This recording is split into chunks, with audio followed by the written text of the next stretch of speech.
Mundu guztiak daki bonbilaren asmakizuna gizadiaren onenetakoa dela, eta mundu guztiak daki gizon honek asmatu zuen. Thomas Alva Edison enpresari estatubatuarrak. 1879an lanpara gori bat piztu zuen, eta 48 orduz egon zen piztuta. Aurrekaririk gabeko mugarria zen ura. Kontua da, ura ez zuela Edisonek asmatu. Urtebete lehenago, Joseph Wilson fisikari eta kimikariak asmakizunia berdina patentatu zuen bere herrian.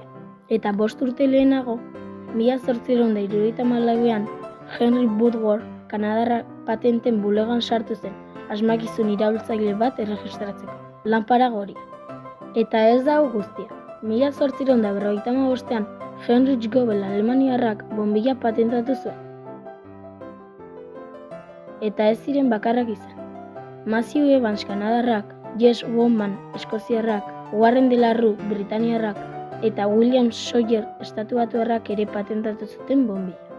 Baina, orduan, nork asmatu zen bonbilla? Egia esan, denek egin zuten. Edisonen ekarpena historiara pasarazi zuena zera izan zen.